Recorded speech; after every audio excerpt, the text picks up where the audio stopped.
नमस्कार साथियों, आशा और उम्मीद करता हूँ सभी लोग अपने परिवार के साथ एकदम बढ़िया मस्त शानदार जिंदाबाद होंगे। मित्र भारतीय भूगोल की श्रृंखला में आज मैं क्लास नंबर 17 पढ़ाने वाला हूँ।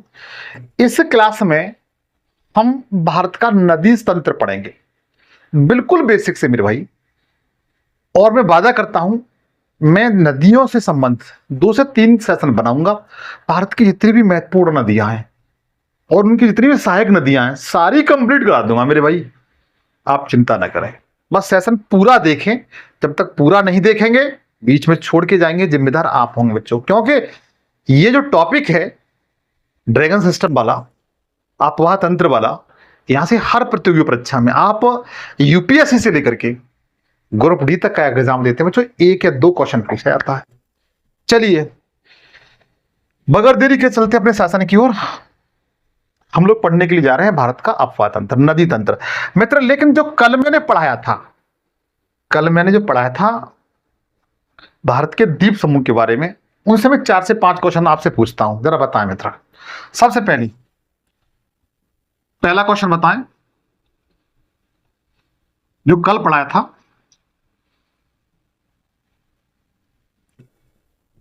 अंडमान निकोबार की सबसे ऊंची चोटी कौन सी है? सर्वोच्च चोटी कौन सी है? चोटी का आप नाम बताएंगे मेरे भाई। अंडमान निकोबार की सबसे ऊंची चोटी का आप नाम बताएंगे। दूसरा,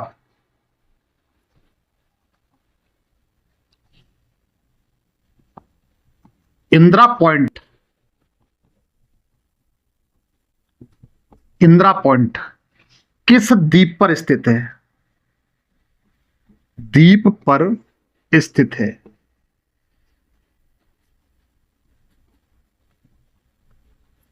तीसरा क्वेश्चन बताएंगे आप,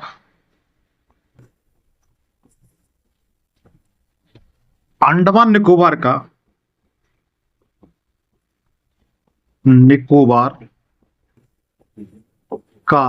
क्षेत्रफल की दृष्टि से, किसकी क्षेत्रफल की दृष्टि से सबसे बड़ा द्वीप कौन सा है? सबसे बड़ा द्वीप कौन सा है मेरे भाई, इसको बताएंगे। चौथा नंबर बताएंगे, भारत का वह द्वीप जिस पर सबसे ज्यादा जनसंख्या निवास करती है। भारत का वह द्वीप जिस पर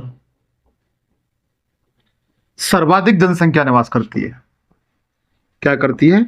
सर्वाधिक जनसंख्या निवास करती है मेरे भाई, जनसंख्या निवास करती है। आप इन क्वेश्चन को बताएंगे मैं, ठीक है? आप इन क्वेश्चन को बताएंगे। चाहो तो आप इनका स्क्रीनशॉट ले सकते हैं, लेकिन मुझे कमेंट से बच्चों इनका आंसर चाहिए, क्योंकि मैंने आपको क्लास में सारे बताए हुए हैं। साइड से हट जाता हूं, स्क्रीनशॉट ले लीजिए। अब हम लोग चलते हैं अपने टॉपिक की ओर, अपवाह तंत्र। अपवाह तंत्र की ओर चलते हैं बच्चों, ध्यान दीजिए।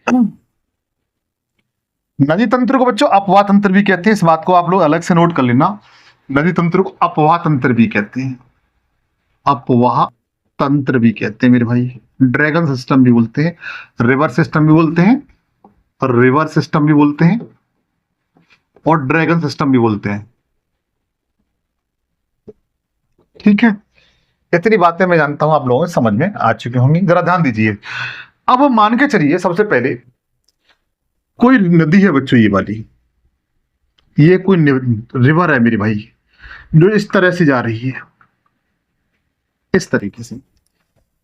जो नदी है उसमें जल होता है, और ये किसी एक निश्चित स्थान से निकलती है। ऐसा तो नहीं है कि हम लोग बाल्टी लेकर के जाएं और फैला दें तो वो नदी का रूप धारण कर ले, ऐसा तो नहीं है। ये जिस स्थान से निकलती है, जहां से इसका उद्गम होता है मेरे भाई, क्या होता है? उद्गम। जहां से निकलती है उस स्थान को क्या बोलते हैं? नदी का उद्गम बोलते हैं। जहां से क्या करती है? ये प्रारंभ करती है। जहां से नदी प्रारंभ करती है उस स्थान को क्या कहते हैं? उद्गम कहते हैं बच्चों। क्या कहते हैं? उद्गम। इतनी बात मैं जानता हूं क्लियर हुई। और जहां पर ये समाप्त होती है, जहां पर नदी समाप्त होती है उस स्थान को मुख, नदी का मुख या मोहाना कहा जाता है। नदी का मुख या क्या कहते हैं बच्चों, मोहाना कहते हैं, जहां पर नदी समाप्त होती है। मतलब जहां से नदी का उद्गम हो रहा है। आगे भी जब मैं क्लास पढ़ाऊंगा बच्चों, तो इस तरीके से अगर सिंबल बनाऊं तो ये समझ लीजिए ये नदी का उद्गम का सिंबल है। जहां से नदी प्रारंभ हो रही है उस स्थान को नदी का उद्गम कहते हैं, ओरिजिनल कहते हैं बच्चों। ओरिजिन कहते हैं जहां पर नदी का उद्गम होता है, और जहां पर समाप्त होती है वहां पर हम लोग क्या कहते हैं, मुख या मुहाना कहते हैं मेरे भाई। क्या कहते हैं, मुख या मुहाना कहा जाते हैं। इसके साथ साथ एक बात और जान लीजिए, जैसे कोई एक नदी है, कोई एक नदी है ये वाली, ये बहती हुई इस तरह जा रही है, और इसमें आकर के इससे एक नदी दूसरी इस तरह से मिल जाती है। ये नदी मान चलो ए नदी थी, और ये वाली बी नदी थी बच्चों, और ये वाली आगे जाकर के ए नदी बनी रहती है। तो बच्चों जैसे एक नदी जो मुख्य नदी ये वाली है, ए है, और इसमें ऊपर से आकर नदी आकर के मिल गई, इसको यहां पर समाप्त हो गई है, इसे हम इस नदी की सहायक नदी कहेंगे। क्या कहेंगे, ट्रिब्यूटरी कहेंगे, सहायक नदी कहेंगे, नदी कहेंगे। क्या कहेंगे मतलब, सहायक नदी कहेंगे, क्योंकि ये यहां पर आकर के मिल गई, और ये नदी ए नदी जा रही है, तो ये आगे जाकर के ए नदी कही जाएगी, बी नदी नहीं कही जाएगी बच्चों, क्योंकि इसमें आकर के मिल जरूर गई है, लेकिन ये आगे नदी किस नाम से जानी जाएगी, ए नदी के नाम से ही जानी जाएगी। तो ये दो बातें मैं जानता हूं आप लोगों के क्लियर हो चुकी होगी। अब हम लोग बात करेंगे भारतीय नदियों के संदर्भ में। किसके, भारतीय नदियों के संदर्भ में हम लोग बात करेंगे। तो हेडिंग बनाइए, भारतीय नदियां। भारतीय नदियां, ध्यान दीजिए, भारतीय नदियों के संदर्भ में भारतीय नदियों को मित्र दो भागों में बांटा गया है। भारतीय नदियों को दो भागों में बांटा गया है, जरा गौर फरमाएंगे। सबसे पहले हिमालयी नदियां, हिमालयी नदियां,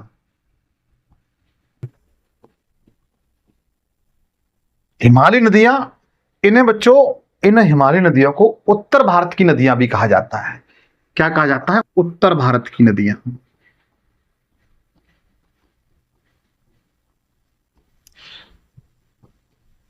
इन्हें उत्तर भारत की नदियां कहा जाता है, पहला पॉइंट।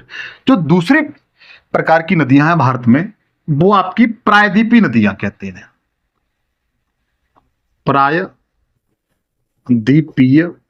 नदियां, पेनिनसुलर रिवर कहा जाता है, और इन्हें दक्षिण भारत की नदियां कहा जाता है। किसकी, दक्षिण भारत की नदियां कहा जाता है मेरे भाई। क्या कहा जाता है, नदियां, दक्षिण भारत की नदियां कहा जाता है। एक तो उत्तर भारत की नदियां जिन्हें हिमालयी नदियां कहते हैं, दक्षिण भारत की नदियां जिन्हें प्रायद्वीपीय नदियां कहते हैं बच्चों। क्या कहते हैं, प्रायद्वीपीय नदियां कहते हैं। इसके साथ साथ जो हिमालयी नदियां मित्र, इनका जो जल का स्रोत है, क्या है, जल का स्रोत है मेरे भाई, वो क्या है, हिमालयी नदियां हैं बच्चों, इनका जल का स्रोत क्या है, ये पूछा जाता है। तो ध्यान रखना, ग्लेशियर, जिसे हम हिंदी भाषा में क्या कहते हैं, हिमनद, और अंग्रेजी वाले भाई क्या लिख सकते हैं, ग्लेशियर। ये बच्चों स्रोत है। जो हिमालयी नदियां जो भी हैं, उनका स्रोत क्या है, जल का स्रोत क्या है, तो बताइए, ग्लेशियर है, हिमनद है मेरे भाई। जबकि जो दक्षिण भारत की नदियां हैं, इनका स्रोत कौन सा है, तो ध्यान रखना, इनका स्रोत बच्चों क्या है, वर्षा है। किस पर, रेनफॉल पर निर्भर करती है, वर्षा पर निर्भर करती है। किस पर, वर्षा पर निर्भर करती है। ठीक, और महत्वपूर्ण बच्चों बात है, और याद रखना कुछ इनके बारे में।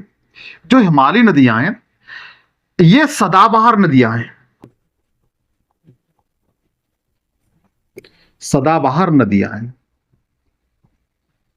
कैसी नदियां हैं, सदाबहार, मतलब ये वर्ष भर 12 महीने प्रवाहित होती रहती है, 12 महीने इनमें जल प्रवाहित होता रहता है। कभी आपने बहुत कम मात्रा में देखा हुआ कि गंगा नदी है वो कभी सूखी हुई आपने बहुत कम मात्रा में देखी हुई। यमुना नदी है, ब्रह्मपुत्र नदी है, सिंधु नदी है, ये कभी आपने सूखती हुई नहीं देखी होंगी। तो जो हिमालयी नदियां हैं वो कैसी नदियां हैं मेरे भाई? बता सकते हैं, सदाबहार नदियां मेरे भाई। जबकि जो प्रायद्वीपीय भारत की नदियां हैं ये मौसमी नदियां हैं। मौसमी नदियां हैं, कैसी हैं? मौसमी नदियां मेरे भाई। जैसे जैसे मौसम बदल जाता है ऐसे जैसे ये नदियां भी बदल जाती है। मतलब वर्षा के समय में जैसे वर्षा आती है तो ये अपना उफान तेज कर देती है, पानी अधिक मात्रा में लेकर के आती है। लेकिन जैसे ही वर्षा खत्म हुई तो इन्होंने भी ये भी नदियां हैं जो प्रायद्वीपीय भारत की, ये भी अपना रुख बदल देती है। तो जो प्रायद्वीपीय भारत की नदियां हैं वो कैसी नदियां हैं? मौसमी नदियां हैं। मौसम के अनुसार ये अपना रुख बदलती रहती है, सूखती रहती है और जल को फ्लोट करती रहती है। अच्छा, हिमालय नदियों का बच्चों अगर एग्जाम्पल की बात आ जाए, इनके उदाहरण बताइए कौन कौन सी नदियां हैं, तो क्या बताएंगे? जैसे सिंधु नदी है। कौन सी? सिंधु नदी है। कुछ गंगा नदी है, ब्रह्मपुत्र नदी है, यमुना नदी है आदि। और ये कैसी नदियां हैं? तो सदाबहार नदियां और हिमालयी नदियां मेरे भाई। जबकि प्रायद्वीपीय भारत की नदियों की बात की जाए तो जिसमें आप देखेंगे, उदाहरण की बात की जाए, एग्जाम्पल की बात की जाए तो महानदी है, महानदी। गोदावरी नदी है, कृष्णा नदी है, कावेरी नदी है। इनके बच्चों उदाहरण है। ये कैसी नदियां हैं? मौसमी नदियां हैं। कैसी? मौसमी नदियां बच्चों। उम्मीद है इतनी बातें आपको बेहद तरीके से समझ में आ चुकी होंगी। आगे जरा ध्यान दें, चलो एक बार रिवीजन करा देता हूं। जो भारत की नदियां बच्चों, इनको दो भागों में बांटा गया है। एक तो हिमालयी नदियां। कैसी? हिमालयी नदियां। ये हिमालयी नदियों को बच्चों उत्तर भारत की नदियां भी कहा जाता है। इनका जल का जो स्रोत होता है वो हिमनद होते हैं, ग्लेशियर होता है मेरे भाई। और ये नदियां कैसी होती हैं? सदाबहार नदियां होती हैं, वर्ष भर 12 माह प्रवाहित होती हैं। ठीक। उदाहरण के तौर पे देखा जाए, सिंधु नदी है, गंगा नदी है, ब्रह्मपुत्र नदी है, यमुना नदी है आदि हैं। जबकि जो प्रायद्वीपीय नदियां हैं दूसरे नंबर पर, वो बच्चों इन्हें दक्षिण भारत की नदियां कहा जाता है। इनका जल का स्रोत क्या है? वर्षा है। वर्षा है तो मौसमी नदियां होंगी। उदाहरण पे देखा जाए तो महानदी है, गोदावरी है, कृष्णा और कावेरी है। उम्मीद है मेरे भाई इतनी बातें आपको समझ में आ चुकी होंगी, ऐसी मैं आप लोगों से उम्मीद करता हूं। आगे जरा ध्यान दें। अब हम लोग जो हिमालय नदियां हैं मेरे भाई, कौन सी? हिमालयी नदियां। हिमालयी नदियां, इनका हम लोग अध्ययन करेंगे। और हिमालय नदी में सबसे पहले जिस नदी के बारे में हम लोग पढ़ने वाले हैं उस नदी का आप लोग हेडिंग बना लीजिए, सिंधु नदी। सिंधु नदी। ठीक है, हम लोग सिंधु नदी के बारे में जो बेहतर तरीके से अध्ययन करेंगे। किसके बारे में? सिंधु नदी के बारे में। और पढ़ क्या रहे हैं? हिमालय की नदियां।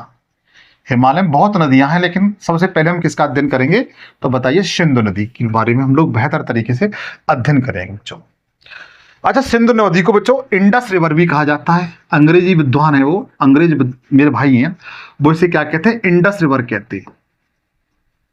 रिवर कहते हैं, क्या कहते हैं? इंडस रिवर कहते हैं सिंधु नदी। तो बच्चों आज के सेशन में मैं सिंधु तथा उसकी जितनी भी सहायक नदियां हैं, ट्रिब्यूटरी हैं, उनके बारे में पूरा क्लियर करा दूंगा बच्चों। इस सेशन में आपको सिंधु नदी से जो भी क्वेश्चन बनेंगे वो सारे कंप्लीट हो जाएंगे। ठीक है, एक एक नदी को हम लोग बहुत बारीकी से पढ़ेंगे।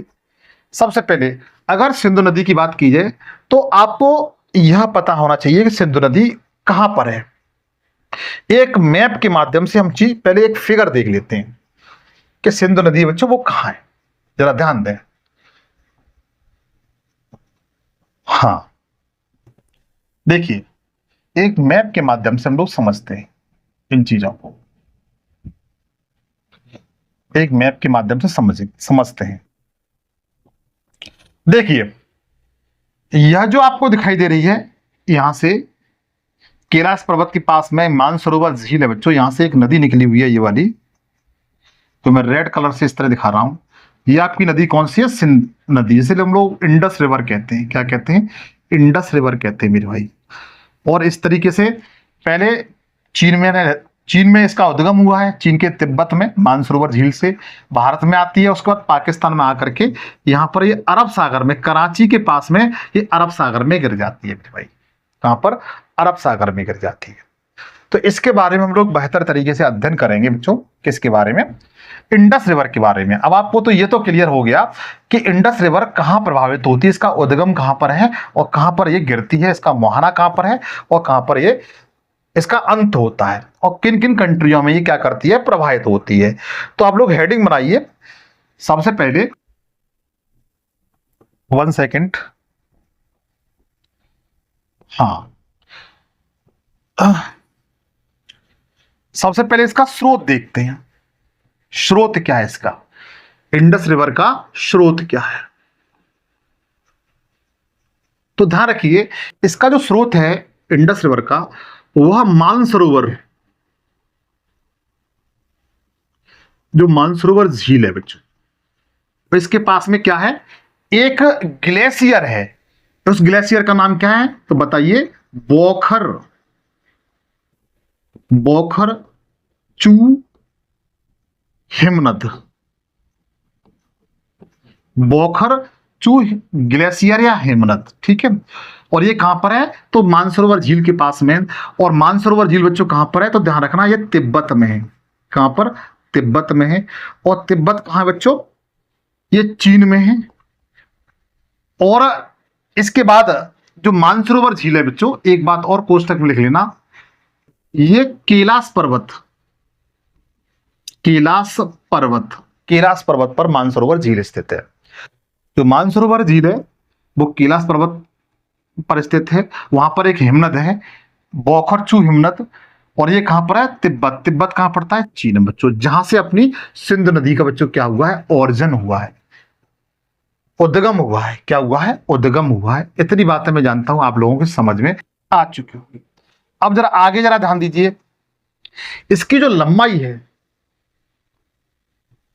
इस नदी की जो लंबाई है मेरे भाई, वो 2880 किलोमीटर है। कितनी? 2880 किलोमीटर है, ठीक है। ये पूछी जाती है इसकी लंबाई कितनी है, तो 2880 किलोमीटर है। अच्छा, जहां से इसका उद्गम हुआ है मेरे भाई, वहां पर मतलब तिब्बत, तिब्बत में सिंधु नदी को किस नाम से जानते हैं? तिब्बत में सिंधु नदी को किस नाम से जानते हैं? तिब्बत नाम तो बता सकता है मेरे भाई किस नाम से जानते हैं? तो सिंगी। क्या? सिंगी, खंबान, सिंगी खंबान के नाम से जानते हैं। और ये पूछा गया बच्चों कि तिब्बत में सिंधु नदी को किस नाम से जानते हैं? तो सिंगी खंबान के नाम से जानते हैं। अच्छा, ये कितने देशों में प्रभावित होती है? जस्ट मैंने आपको बताया था, ये कितने देशों में प्रभावित होती है, कोई बता सकता है? मैंने जस्ट आपको बताया था कि मेरे भाई ये 3 देशों में प्रभावित होती है। 3 देशों में सिंधु नदी क्या करती है? प्रवाहित होती है। कौन कौन से हैं? सबसे पहले चीन है, दूसरा कौन सा है तो बता सकते हैं? भारत है। और तीसरा कौन सा है? तो अपना लल्ला पाकिस्तान है। अपना लल्ला पाकिस्तान है, अपना लल्ला पाकिस्तान है। बच्चों इतनी बात मैं जानता हूं आपको समझ में आ चुकी होगी। अच्छा, एक बात और याद रखना, तिब्बत में इसको सिंगी खंबान के नाम से जानते हैं। इसका मतलब कभी कभी पूछ लिया जाता है, इसका अर्थ क्या होता है? तो ध्यान रखना, शेर का मुख। इसका अर्थ क्या होता है? शेर का मुख, इसका अर्थ होता है, ठीक है, इसका अर्थ होता है। अब जरा ध्यान दीजिए, तो सिंधु नदी है मित्र, जिसका उद्गम मानसरोवर झील के पास बोखरचू हिमनद से हुआ है, जो कैलाश पर्वत पर स्थित है, तिब्बत चीन से। इसकी टोटल लंबाई 2880 किलोमीटर है। तिब्बत में सिंगी खंबान के नाम से जानते हैं। यह 3 देशों में प्रवाहित होती है। बच्चों इसको लेकर के, इसके जल को लेकर के भारत और पाकिस्तान में एक विवाद हुआ था। इसके जल को लेकर के भारत और पाकिस्तान में विवाद हुआ था, वो अक्सर आपसे परीक्षा में पूछ लिया जाता है, अक्सर आपसे परीक्षा में पूछ लिया जाता है, आप गलत ना करें। तो ध्यान रखना, ये अपना सिंधु जल समझौता, कौन सा? सिंधु जल समझौता।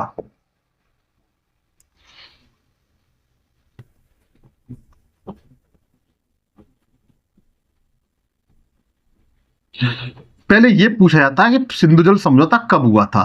तो बच्चों ध्यान रखना, 1960 में हुआ था। कब हुआ था? 1960 में हुआ था। किन दो देशों के, किन किन देशों के मध्य हुआ था? तो दो देशों के मध्य हुआ था, दो देशों के मध्य हुआ था ये, ठीक है। अच्छा, कौन कौन से देश थे? एक तरफ भारत था अपना, और दूसरी तरफ कौन था? पाकिस्तान था, पाकिस्तान था। 1 सेकंड।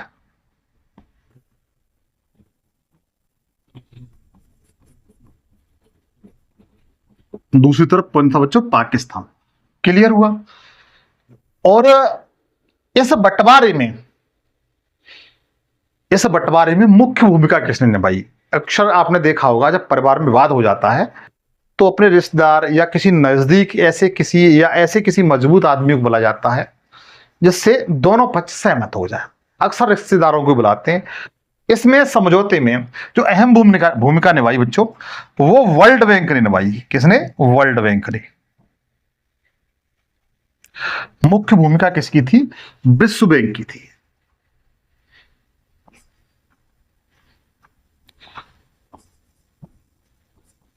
वर्ल्ड बैंक के सहयोग से यह समझौता हुआ। समझौते का परिणाम क्या निकला कि इस नदी का जल, जो सिंधु नदी है बच्चों, इसका जल का लगभग 20% भारत प्रयोग करेगा, और 80% जल कौन? पाकिस्तान प्रयोग करेगा। 80% जल क्या करेगा? पाकिस्तान प्रयोग करेगा। इसी कारण ये जो नदी है, कौन सी? सिंधु नदी, ये पाकिस्तान की बच्चों, किसकी? पाकिस्तान की, पाकिस्तान की राष्ट्रीय नदी भी है, राष्ट्रीय नदी भी है। कौन सी? सिंधु नदी। आप लोग नोट कर लेना, जो सिंधु नदी है ये पाकिस्तान की कैसी नदी है? राष्ट्रीय नदी भी है भाई। कैसी? राष्ट्रीय नदी भी है, पूछा गया है मेरे भाई, ठीक है।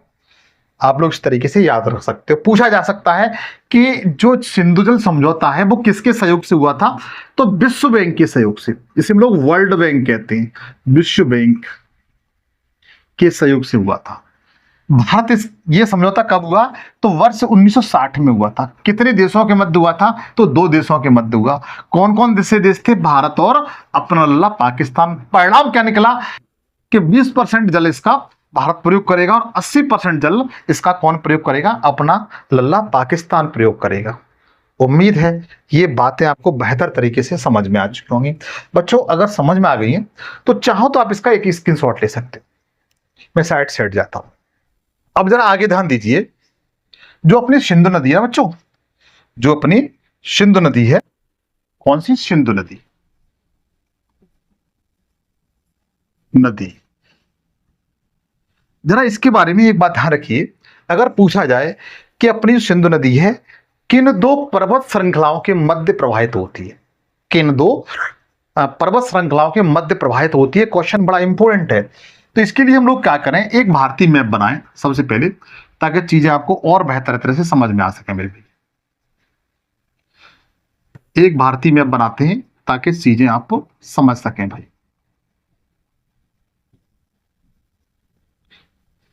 और उम्मीद करता हूं बच्चों आप भी मैप के माध्यम से ही ज्योग्राफी पढ़ें। मैं इस चीज को बार बार कहता हूं।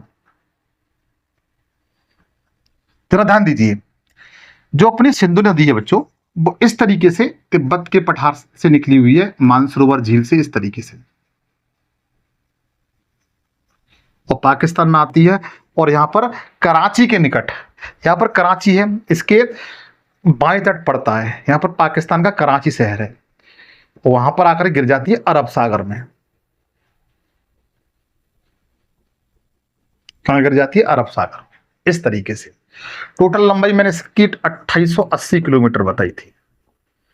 2880 किलोमीटर इसकी बच्चों लेंथ बताई थी, ठीक। और 907 किलोमीटर, कितनी, 907 किलोमीटर किलोमीटर बच्चों ये भारत में प्रवाहित होती है।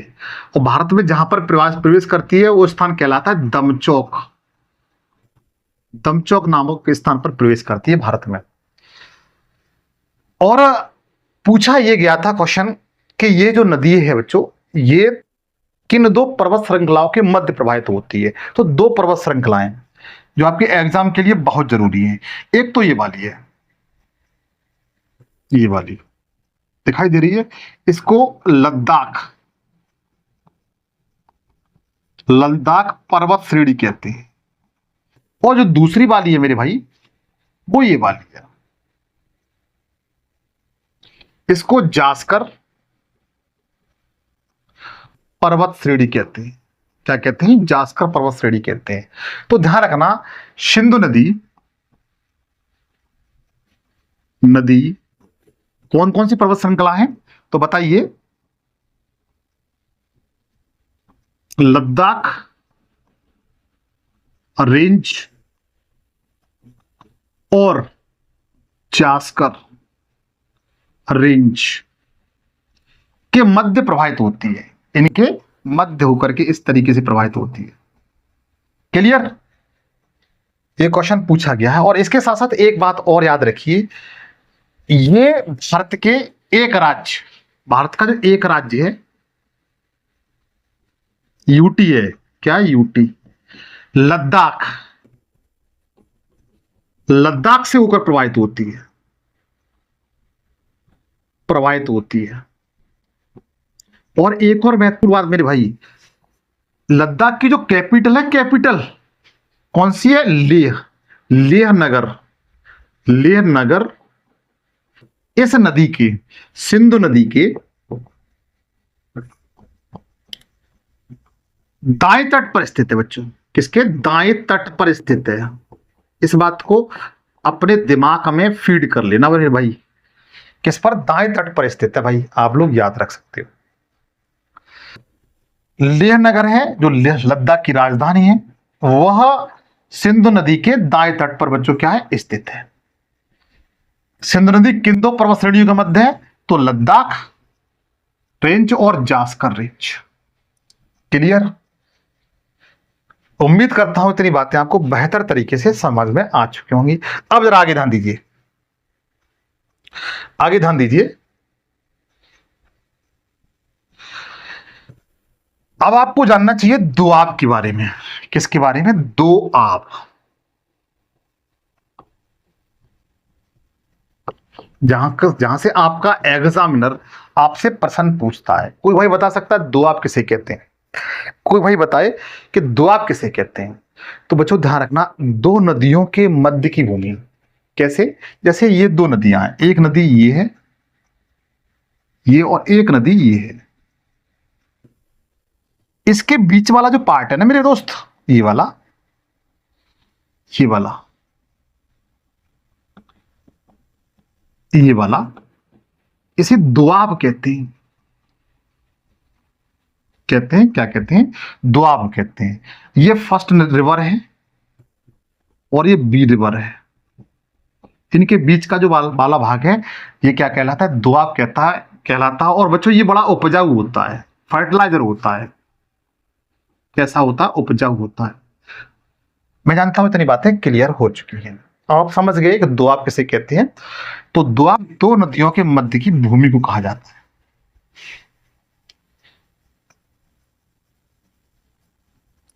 दो नदियों के मध्य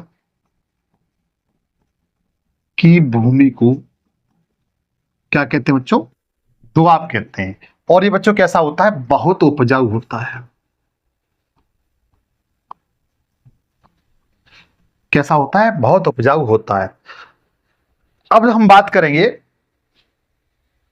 मोस्टली जो सिंधु नदी है उसकी जो सहायक नदियां हैं उनके द्वारा बनाया गया जो दोआब क्षेत्र है, वहां से क्वेश्चन पूछा जाता है कि आप ये बताएं कि सिंधु नदी और झेलम नदी के मध्य का जो दोआब है उसे किस नाम से जानते हैं। किस नाम से जानते हैं, यहां से क्वेश्चन मित्र बनता है। और आपको बड़ा सीरियस होना चाहिए इन सब चीजों पर, क्योंकि बच्चे यहां से ही क्वेश्चन बनते हैं। आपको इनको बिल्कुल एक मोती की माला होती है ना, उस तरीके से इन सारे फैक्टों को अपने दिमाग रूपी माला में सजा के रखना चाहिए बच्चों। तो जरा ध्यान दें, नदी कौन कौन सी है? नदी आपकी सबसे पहले सिंधु नदी है, नदी। उसके बाद झेलम नदी है, झेलम नदी है ये, ठीक है, झेलम नदी है। उसके बाद चिनाब नदी है, जो सहायक नदियां हैं, चिनाब नदी है, रावी नदी है, व्यास नदी है मेरे भाई, उसका सतलज नदी है। इन नदियों के बारे में बच्चों हम लोग बेहतर तरीके से अध्ययन करेंगे। हम लोग दोआब के बारे में अध्ययन कर रहे हैं। किसके बारे में? दोआब। बताइए, सिंधु सिंधु और झीलम के बीच का बच्चों जो दोआब है उसे किस नाम से जानते हैं? सिंधु और झेलम नदी है, इनके बीच का जो दोआब है उसे किस नाम से जानते हैं? कोई भाई बता सकता है? तो ध्यान रखना, इसे सिंधु सागर कहते हैं। ये पूछा गया है, सिंधु सागर दोआब। क्वेश्चन बनेगा सिंधु सागर दोआब किन दो नदियों के मध्य है? तो आप बताना चाहिए झेलम और सिंधु नदी। इसी तरीके से झेलम और चिनाब, झेलम और चिनाब नदी के बीच का जो दोआब है उसे किस नाम से जानते हैं? तो बच्चों इसे ध्यान रखना, इसे चाज या छज या छज दोआब के नाम से जानते हैं। चाज या छज दोआब के नाम से जानते हैं। पूछा जाए चाज या छज जो दोआब है वो किन दो नदियों के बीच में है? तो झेलम और चिनाब के बीच में। कौन सा? झेलम और चिनाब के बीच में। उसके बाद चिनाब और रावी के बीच में, चिनाब और रावी के बीच में कौन सा दोआब है बच्चों? तो ध्यान रखना, रचना दोआब है। कौन सा? रचना दोआब है बच्चों, ठीक। चिनाब और रावी के बीच में रचना दोआब है बच्चों। और रावी और व्यास के बीच में, रावी और व्यास के बीच में कौन सा दोआब है? तो ध्यान रखना, इसे वारी दोआब कहते हैं। वारी, वारी दोआब कहते हैं। क्या कहते हैं? वारी दोआब कहते हैं। ध्यान रखिए, रावी और व्यास के बीच में वारी दोआब है। और व्यास और सतलज के बीच में, व्यास और सतलज के बीच में बच्चों जो दोआब है ना, इसे विष्ट दोआब कहते हैं। विष्ट दोआब कहते हैं। उम्मीद है ये बातें समझ में आ चुकी होंगी। एक बार देख लीजिए, सिंधु और झेलम के बीच में सिंधु सागर दोआब है। झेलम और चिनाब के बीच में चाच या छज दोआब है, ठीक है। चिनाब और रावी के बीच में रचना दोआब मेरे भाई। रावी और व्यास के बीच में वारी दोआब है। व्यास और सतलज के बीच में विष्ट दोआब है। बच्चों यहां से क्वेश्चन बने तो आप मुझे जानता हूं ये पॉइंट बड़ा इंपोर्टेंट थे, आप लोग 100% आप लोगों को याद करना चाहिए। आगे चले, आगे ध्यान दें। अब हम लोग बात करेंगे जो सिंधु नदी है, इसकी जो सहायक नदियां हैं इनके बारे में, जहां से आपके एग्जाम में बहुत क्वेश्चन पूछता है मेरे भाई, ठीक है। तो हेडिंग डाल, आप लोग हेडिंग बनाएंगे सिंधु की सहायक नदियां, सिंधु नदी की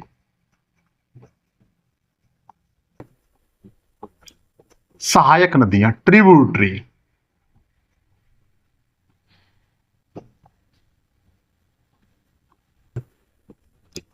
सबसे पहले हम पढ़ेंगे किसके बारे में? झेलम नदी के बारे में। किसके बारे में? झेलम नदी के बारे में। एक एक को बारी बारी से पढ़ेंगे। झेलम नदी। अच्छा मेरे भाई को ये बताए, झेलम नदी को इसका प्राचीन नाम क्या था? झेलम नदी का प्राचीन नाम कोई भाई बता सकता है? या वेदों में, पुराणों में इसको किस नाम से जानते थे? बता सकते हैं कोई? तो ध्यान रखिए, पूछा यह भी जाता है। तो झेलम नदी को प्राचीन काल में वितस्ता कहते थे मेरे भाई। क्या कहते थे? वितस्ता नदी। याद रखना अलग से मेरे भाई, पूछा गया है। झेलम नदी का बच्चों उद्गम कहां से हुआ है? झेलम नदी का उद्गम कहां से हुआ है? तो वेरीनाग झील पड़ती है जम्मू कश्मीर में। कहां पर? वेरीनाग झील पड़ती है बच्चों, कहां पर? जम्मू कश्मीर में। वेरीनाग झील, और ये कहां पड़ती है? जम्मू कश्मीर में। ठीक, वहां से बच्चों किसका क्या हुआ है? उद्गम हुआ है। अच्छा, वेरीनाग झील को अनंतनाग झील भी बोलते हैं यहां पर, अनंतनाग झील। अगर कभी कभी वेरीनाग झील ना दिया हो तो अनंतनाग झील भी दिया जा सकता है। एक बात और है, चलो मैप पे एक बार समझाने की कोशिश करता हूं। ये नदी है झेलम नदी, वो कहां पर है? तो एक बार मैप पे देख लीजिएगा, मैं एक बार दिखाई देता हूं ताकि चीजें आपको और क्लियर हो सके मेरे भाई। जरा ध्यान दें, इधर ध्यान दें, थोड़ा बड़ा कर लेते हैं इसको यहां पर। ठीक, समझिए चीजों को। जैसे ये वाली तो मैंने बताई थी आपको, सिंधु नदी, ये वाली इसके पास में ये जो दिखाई दे रहा है, देखो ये वाली, ये अपनी झेलम नदी है बच्चों। ये वाली, ये कौन सी नदी है? झेलम नदी है, समझिए। इसका उद्गम स्तर कहां से है? जम्मू कश्मीर से। ठीक है, वेरीनाग झील से इसका उद्गम हुआ है बच्चों, यहां से आगे चलती है इस तरीके से। तो ये भारत और पाकिस्तान का बच्चों क्या बनाती है? बॉर्डर बनाती है। क्या बनाती है? भारत और पाकिस्तान की, यहां पर देखो सीमा बना रही है, दिखाई दे रहा होगा आपको, सीमा बना रही है। ठीक है, भारत और पाकिस्तान की सीमा बना रही है। तो जरा ध्यान दीजिए, इतना आपको क्लियर हुआ तो आप लिख सकते हैं, ये जो नदी है भारत पाकिस्तान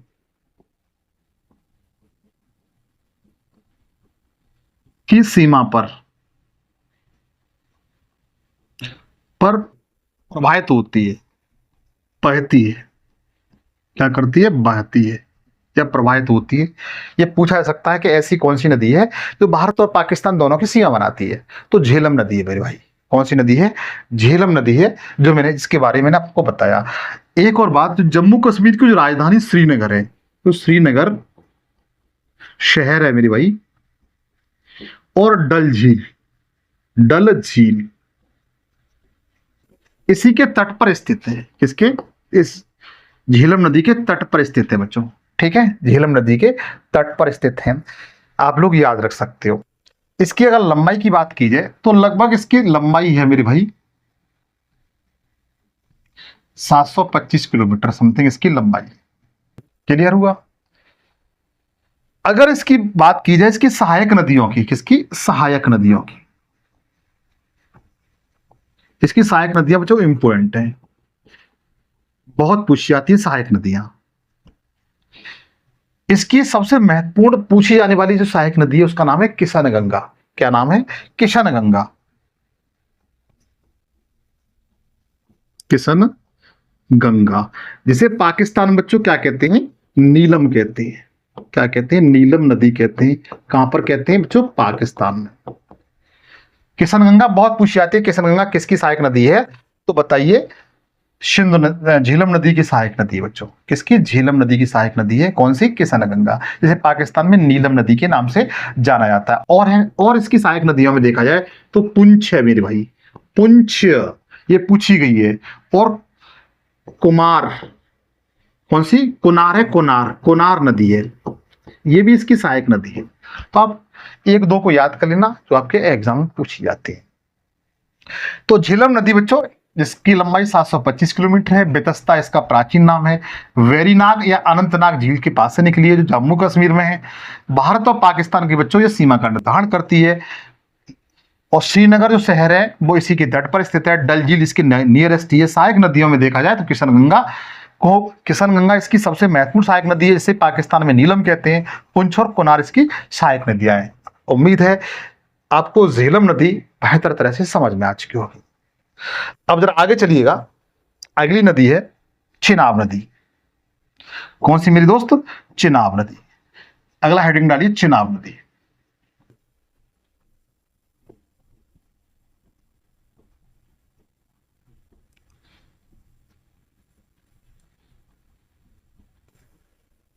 नदी। पहली बात लिखेंगे चिनाब नदी। अच्छा, चिनाब नदी का प्राचीन नाम क्या था? तो अस्किनी था मेरे भाई। क्या था? अस्किनी। अस्किनी नदी इसका पुराना नाम था बच्चों। एक महत्वपूर्ण बात लिख लेंगे इसके बारे में, सिंधु नदी की सबसे लंबी सहायक नदी है बच्चों ये। सिंधु नदी की सबसे लंबी सहायक नदी है।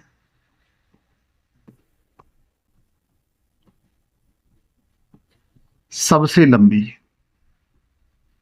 सबसे लंबी क्या है? ट्रिब्यूटरी है, सहायक नदी है। क्लियर? सबसे लंबी सहायक नदी है, इस बात को बेहतर तरीके से याद रखा जाए, पूछा गया है हजार बार प्रतियोगी परीक्षा में। इसका बच्चों उद्गम है, इसका उद्गम है वो कहां से हुआ? कोई भाई बता सकता है इसका जो उद्गम है वो कहां से हुआ चिनाब नदी का? तो ध्यान रखना, एक दर्रा पड़ता है, एक ग्लेशियर है, एक ग्लेशियर है, उसके पास में एक दर्रा है, बाड़ा लाचा दर्रा। वाड़ा लाचा दर्रा। और ये कहां पर पड़ता है बच्चों? हिमाचल प्रदेश में। मैं एसपी लिख देता हूं, हिमाचल प्रदेश। वाड़ा लाचा दर्रा से बच्चों इसका चिनाब नदी का क्या हुआ है? उद्गम हुआ है। क्या हुआ है? उद्गम हुआ है वाड़ा लाचा दर्रे में। और ये वाड़ा लाचा दर्रा कहां पर है? तो हिमाचल प्रदेश में बच्चों। और जहां से इसका उद्गम हुआ है मेरे भाई, तो ये दो भागों में निकली है। कितनी भागों में? दो शाखाओं में निकली है। एक को हम लोग चंद्रा कहते हैं, चंद्रा नदी। दूसरी को कहते हैं भागा नदी। ठीक है, चंद्रा भागा दोनों नदियां इस तरीके से निकली हुई हैं। और आगे जाकर के यह नदी क्या कहलाती है? चिनाब नदी कहलाती है। चिनाब नदी कहलाती है। क्लियर? ये दो ब्रांचों में निकली हुई है, आगे जाकर के मिल जाती है दोनों ब्रांचें। नाम क्या है? चंद्रा भागा। आगे जाकर के मिलने के बाद चिनाब नदी कहलाती है मेरे भाई। क्लियर हुआ? अच्छा, इसके सहायक नदियों की बात आ जाए, इसकी सहायक नदियों की बात आ जाए, ट्रिब्यूटरी की बात आ जाए, तो आप क्या बताएंगे? इसकी सहायक नदियां कौन कौन सी हैं? बता सकते हैं मेरे दोस्त? बताने का प्रयास करें इसकी सहायक नदियां कौन कौन सी हैं। तो ध्यान रखना, सोहिल। सोहिल ये पूछी गई है, सोहिल किसकी सहायक नदी है? तो बताइए, ये चिनाब की सहायक नदी है मेरे भाई। दूसरी है भूतमाला। भूतमाला, हालांकि सोहिल तो बच्चा पूछी गई है, ठीक है। तीसरी है सियोट। सियोट ये इंपॉर्टेंट है, ये वेरी वेरी इंपॉर्टेंट है, इसको नोट कर लेना कि सियोट किसकी सहायक नदी है बच्चों? तो चिनाब की है। किसकी? चिनाब की है। ठीक है, ये बहुत पूछी जाती है सियोट बच्चों, सियोट किसकी सहायक नदी है। उम्मीद है आपको चिनाब नदी के बारे में बेहतर तरीके से आप लोग जान चुके होंगे। अगले जो नदी है वो है अपनी रावी नदी। कौन सी? तीसरे नंबर पर कौन सी है? रावी नदी। रावी नदी का बच्चों प्राचीन नाम बताएं। रावी नदी का प्राचीन नाम मेरे भाई बताने का प्रयास करें तो इसे कहते थे पुरुषुणी नदी। क्या कहते थे? पुरुषुणी नदी कहती थी। नदी प्राचीन काल में या वेदों के टाइम पर इसे पुरुषुणी नदी के नाम से जानते थे रावी नदी को। अब जरा ध्यान दीजिए, इसका जो उद्गम है, किसका? इसका जो उद्गम है मेरे भाई, किसका? रावी नदी का। वो कहां से हुआ है? वो कहां से हुआ है? तो ध्यान रखना, रोहतांग दर्रे से हुआ है। किससे? रोहतांग दर्रा। और ये कहां पड़ता है? हिमाचल प्रदेश में। कहां पर पड़ता है? हिमाचल प्रदेश में। क्लियर? कहां से हुआ है? रोहतांग दर्रे से इसको क्या हुआ है बता सकते हैं? उद्गम हुआ है। रा से रोहतांग, रा से रावी। आप लोग इस तरह याद कर सकते हैं, रा से रा रोहतांग, रा से रावी, इस तरीके से। अच्छा, इसकी सहायक नदियों की बात पूछी है, इसकी सहायक नदियां कौन सी हैं? तो आप लोग क्या बताएंगे? किसकी? रावी नदी की बच्चों, ये पूछी जाती हैं। तो ध्यान रखना, बादल, भांदल, ये पूछी गई है। बादल, भांदल नदी, ये किसकी सहायक नदी है? भादल नदी। तो बताइए कि ये आपकी रावी नदी की। एक और है शियोल। शियोल ये पूछी गई है। उसके बाद एक और लिखना, वीरा। वीरा नदी। बादल को आप लोग याद कर लेना मेरे भाई, ठीक है, ये पूछी गई है। अगली नदी की बात की जाए, अगली नदी है बच्चों व्यास नदी। कौन सी नदी है? व्यास नदी। चौथे नंबर पर व्यास नदी। ठीक है। अच्छा, व्यास नदी को वैदिक काल में विपाशा कहते थे भाई। क्या कहते थे? विपाशा नदी। विपाशा बसु नहीं भाई, विपाशा बसु नहीं, विपाशा नदी। व्यास का प्राचीन नाम था विपाशा मेरे भाई। इसका जो उद्गम है, इसका जो उद्गम है मेरे भाई, वो कहां से हुआ है? तो व्यास कुंड से हुआ है। और ये कहां पड़ता है? तो हिमाचल प्रदेश में पड़ता है। कहां पर पड़ता है? हिमाचल प्रदेश में पड़ता है। ठीक है। इसकी सहायक नदियां बड़ा इंपॉर्टेंट है मेरे भाई। इसकी सहायक नदियां हैं वो बड़ा इंपॉर्टेंट है। हालांकि इन पे जो बने हुए बांध वगैरह हैं वो सारे मैं आगे बताऊंगा, चिंता न करें। इसकी सहायक नदी में वाणगंगा, वाणगंगा आप लोग 100% से याद कर ले जाए। वाणगंगा नदी है, इसको आप लोग आईएमपी लिख लें, पूछी जाती है किसकी सहायक नदी है। और तीर्थन, ये भी पूछी गई, तीर्थन नदी किसकी है? तो व्यास नदी की भाई। किसकी? व्यास नदी की सहायक नदी है। ठीक है। उम्मीद है इतनी बातें समझ में आ चुकी होंगी।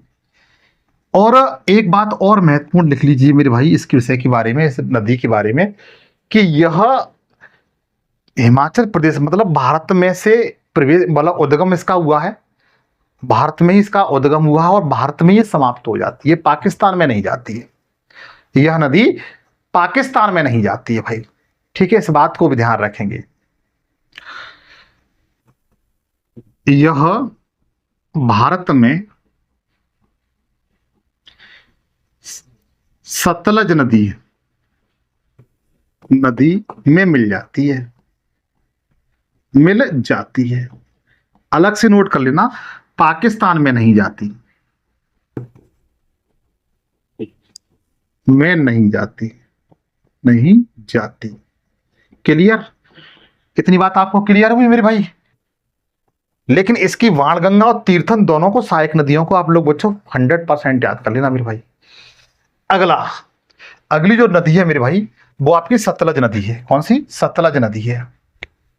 हेडिंग डालिए सतलज नदी।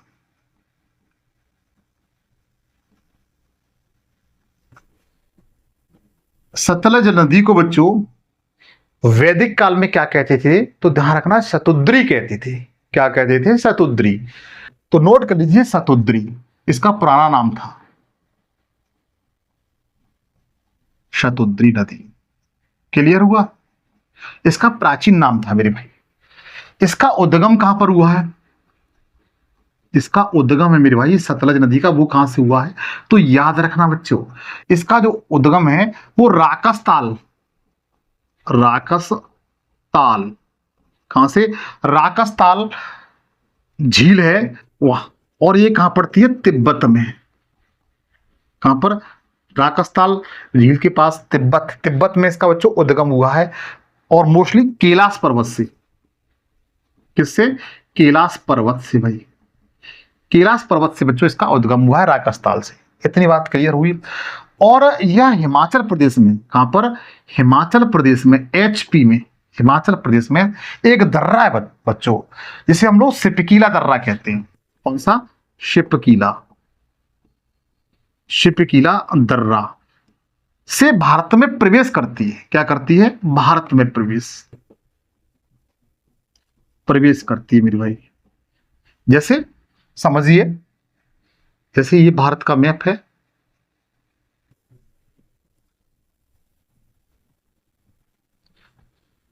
ये जो नदी है वो इस तरीके से, यहां पर राकस्ताल एक झील है तिब्बत के पठार पर, कैलाश पर्वत पर इस तरह से निकली हुई है। और यहां पर हिमाचल प्रदेश में एक दर्रा है यहां पर। कौन सा है? तो सिपकीला दर्रा, सिपकीला दर्रा। यहीं से ये प्रवेश करती है भारत में। ठीक है, इस तरीके से। और आगे जाकर के चिनाब में जाकर के मिल जाती है। ठीक है। तो सिपकीला दर्रे से बच्चों क्या करती है, ये भारत में प्रवेश करती है। अगर इसकी सहायक नदियों की बात आ जाए, इसकी सहायक नदियां कौन कौन सी हैं जो आपके एग्जाम में खूब पूछी जाती है, ठीक है।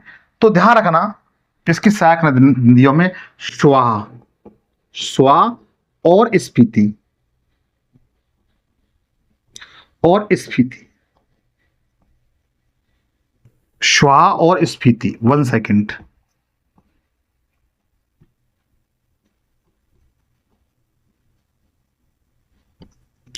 स्वाह और स्पीति, ये दो नदियों को आप लोग याद रखेंगे, ये इसकी सहायक नदियां बच्चों, ठीक है। ये कैसी हैं, सहायक नदियां हैं। उम्मीद है ये पांचों नदियां मैंने आपको क्लियर करा दी। एक बात और याद रखना बच्चों, ये जो 5 नदियां हैं जिसमें सिंधु है, झेलम है, चिनाब है, रावी है, व्यास तो जाती नहीं है, और सतलज, सतलज है। ये जो पांचों नदियां हैं जब पंजाब में जाती हैं तो अपना वाला पंजाब है और पाकिस्तान का पंजाब, उस एरिया में पाकिस्तान में इन्हें नदियों को पंचनद कहा जाता है। क्या कहा जाता है, पंचनद। तो नोट कर लीजिए अलग से इन 5 नदियों को, इन 5 नदियों को कौन कौन सी है मैं नाम बता चुका हूं, आप लोगों को बार बार नहीं बताऊंगा, केवल ब्यास को छोड़ दीजिए, बाद बाकी सारे 5 नदियां आप लोग याद कर लीजिए। पाकिस्तान में,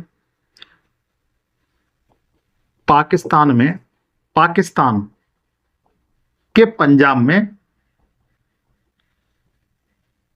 पंचनद कहते हैं, पंचनद कहते हैं। इसका मतलब होता है 5 नदियों की भूमि, 5 नदियों की भूमि बच्चों। इतना क्लियर मैं जानता हूं आपको हुआ। अच्छा, ये तो जो नदियां थी जो भारत में प्रवेश करती थी, भारत में इनका रोल था सिंधु नदी की सहायक नदियों का, लेकिन और ये मोस्टली इसकी वाई तट की नदियां थी, लेकिन सिंधु नदी की कुछ दाएं तट की भी नदियां हैं जो आपके एग्जाम में बनती है मेरे भाई, जो आपके एग्जाम बनती हैं। तो आप लोग लिखेंगे सिंधु की अन्य सहायक नदियां, सिंधु नदी की अन्य सहायक नदियां, अन्य सहायक नदियां तेरा कौन कौन सी हैं उन पे हम लोग एक बार नजर डालेंगे। सबसे पहले श्योक नदी। पहले मैं जरा मैप पे आपको दिखा दूं कहां कहां पे ये नदियां हैं, तो मैप पे एक बार देख लीजिए कौन कौन सी नदी कैसे कैसे हैं, ताकि चीजें आपको और बेहतर तरह समझ में आ सके मेरे भाई। जरा ध्यान दीजिए, ये देखिए, आप देखेंगे बड़ा गौर से, जैसे ये नदी है श्योक नदी है, ये वाली इस तरीके से नदियां हैं, इस तरीके से जास्कर नदी है यहां पर की, ठीक है। तो ये जो नदियां हैं मेरे भाई, जो सिंधु नदी की अन्य नदियां हैं, जो दाएं तट की नदियां हैं। क्लियर, इसे हटाता हूं मैं। हाँ, कौन कौन सी है तो उन पे हम लोग एक बार नजर डालते हैं। जैसे श्योक नदी है,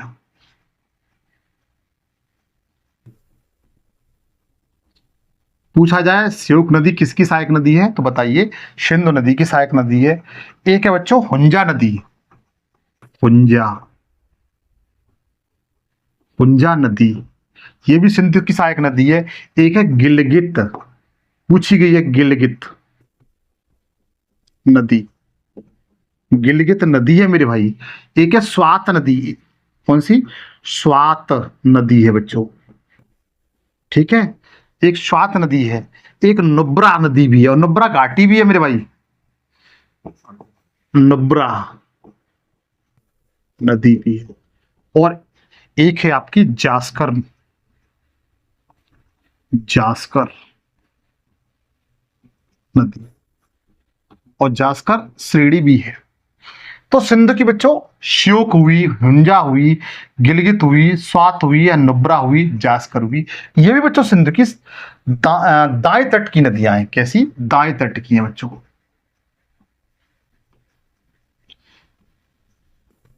ट्रिब्यूटरी दाएं तट की, राइट साइड की बच्चों। तो बच्चों मैंने आज आपको मोस्टली सिंधु नदी के बारे में बताने का पूरा प्रयास किया, जितनी भी उसकी ट्रिब्यूटरी थी उनके बारे में बेहतर तरीके से बताया। आपने सेशन पूरा देखा होगा, पूरा एंजॉय किया होगा, और एक बेहतर तरीके से नोट्स बना लीजिए। फिर भी चिल्ला चिल्ला के आप लोगों से कहूंगा, ताकि एग्जाम टाइम में आप बेहतर से बेहतर कर पाए। सेशन आपको कैसा लगा कमेंट सेक्शन में जरूर बताएं। सेशन पर नए हो सेशन को सबसे पहले लाइक करिए, दोस्तों के साथ शेयर कर सकते हैं, इस भाई के लिए इतना कर सकते हैं क्योंकि मेरे सर का पसीना आपको दिखाई दे रहा होगा। और सेशन को सब्सक्राइब कर लेना। फिर मुलाकात होगी, तब तक जय हिंद जय भारत।